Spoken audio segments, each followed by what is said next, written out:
বাংলাদেশে শরিয়া আইনের একটা মোটা দাগের চিত্র আছে।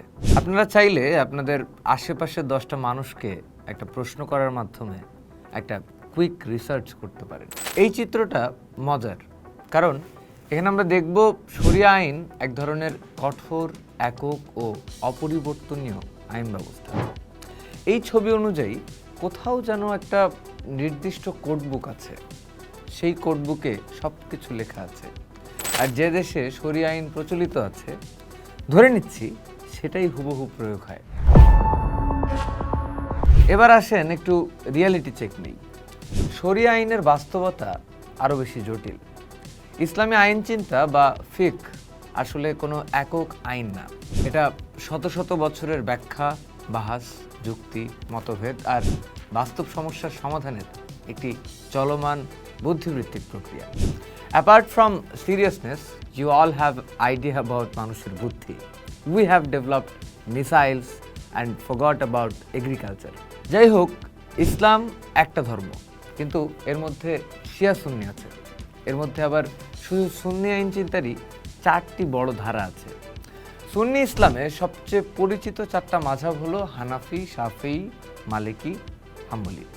তবে ভালো বিষয় হলো এই 4 ধরনের আইন চিন্তার পার্থক্য ধর্ম পার্থক্য করে না, বরং একই ধর্মীয় উৎস অর্থাৎ কোরআন ও হাদিস থেকে আলাদা আলাদা যুক্তি দিয়ে আইন বোঝার চেষ্টা করে। সহজ করে ভাবলে বিষয়টা অনেকটা এমন যে একটা বই আপনারা 4 বন্ধুই পড়েছেন, তবে আপনাদের 4 জনের 4 রকম গভীর ব্যাখ্যা দাঁড় করেছেন। যেমন নামাজ একই ইবাদত, কিন্তু এর ভিন্ন সূক্ষ্ম ভাষা আছে। নামাজের ভেতরের কিছু ছোট ছোট আচরণ নিয়ে মাযহাব ভেদে ভিন্নতা আছে। হানাফি মাযহাবে নামাজে হাত সাধারণত নাভির নিচে রাখা হয়, অন্যদিকে শাফিঈ মাযহাবে বুকের ওপর হাত বাঁধার প্রচলন আছে। দেখতে পার্থক্যটা ছোট মনে হলেও এর পেছনে হাদিস ব্যাখ্যা ও ঐতিহাসিক যুক্তির বিশাল ভিন্নতা আছে। আমাদের পাড়া মহল্লায় নিয়মকে কেন্দ্র করে ভিন্ন ভিন্ন মসজিদও আছে। এই আইন চিন্তায় পারিবারিক আইনের সম্পর্কের ব্যাখ্যাও একরকম নয়। বিয়ে ও পারিবারিক আইনে পার্থক্য আছে। যেমন হানাফি মাযহাবে প্রাপ্তবয়স্ক নারী কিছু ক্ষেত্রে অভিভাবক ছাড়া বিয়ে করতে পারেন, কিন্তু শাফিঈ ও হাম্বলি মাযহাবে অভিভাবকের ভূমিকা বেশি গুরুত্বপূর্ণ। এখানে প্রশ্ন শুধু বিয়ে নয়, বরং কে সিদ্ধান্ত নেবে এটাই মূল বিতর্ক। আবার খাবার নিয়েও আইন চিন্তার ফারাক রয়েছে মাযহাবগুলোর ভেতরে। যেমন সমুদ্রের খাবার কি সবার জন্য একরকম? এর উত্তরে ব্যাখ্যার পার্থক্য দেখা যায় হানাফি মাযহাবে। হানাফি মাযহাবে সাধারণত মাছকে স্পষ্টভাবে হালাল ধরা হয়, কিন্তু শাফিঈ ও মালিকি মাযহাবে চিংড়ি, কাঁকড়া ইত্যাদিও হালাল হিসেবে গ্রহণযোগ্য। এছাড়াও শরিয়া নিয়ে সবচেয়ে বড় ভুল ধারণা হলো এটা শুধু বড় বড় শাস্তির আইন। বাস্তবে ফিকহি চিন্তা অনেক সময় খুবই সূক্ষ্ম, এমনকি আজকের মানুষের কাছে অদ্ভুত লাগতে পারে। কিন্তু এই প্রশ্নগুলোর উদ্দেশ্য ছিল বাস্তব জীবনকে আইনগতভাবে বোঝাপড়া। যেমন বিড়াল কি অপবিত্র প্রাণী? কিংবা একটি বিড়াল যদি ঘরে ঘুরে বেড়ায় বা পানি পান করে, তাহলে কি সেই ঘর বা পানি হারাম হয়ে যায়? এখন অনেক ফিকহি ব্যাখ্যায় বলা হয় বিড়াল ঘরের প্রাণী, তাই এর স্পর্শে পানি সাধারণত অপবিত্র হয় না। আবার অনেক জায়গায় হারাম হয়ে যায়। এতটুকু আলাপের পর আমাদের শরিয়া আইন নিয়ে একটা সারফেস নলেজ চলে এসেছে হয়তো। বাংলাদেশে শরিয়া আইন নিয়ে মোটা দাগে বলা যায়, শরিয়া আইনকে বাংলাদেশে একটা একক লিখিত কোড মনে করা হয়।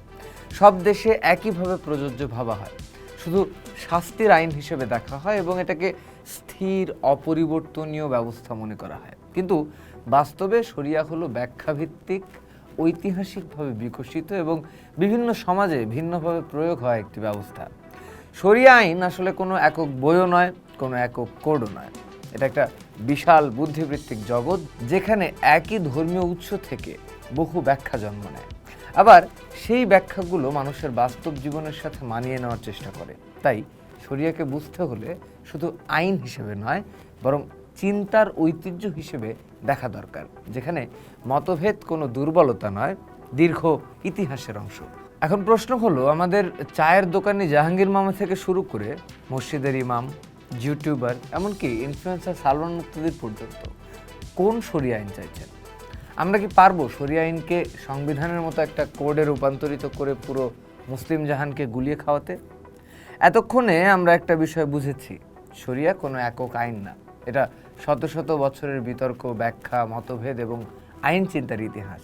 কিন্তু এখানেই আরেকটা সমস্যা শুরু হয়, যখন মানুষ এই বিশাল ইতিহাসকে 2 মিনিটের শর্ট ভিডিওতে বোঝার চেষ্টা করে, যার ফলে জন্ম নেয় কিছু ধারণা, এবং ধারণাগুলো এত বেশি ছড়িয়ে পড়ে যে মানুষ সেগুলোকে সত্য বলে বিশ্বাস করতে শুরু করে।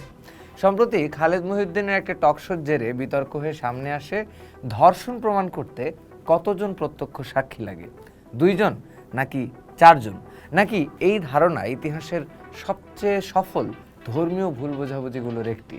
সেটা নিয়ে কথা হবে পরের পর্বে। পোস্ট দেখুন, ভাবুন, করুন, থাকুন পোস্টের সাথেই।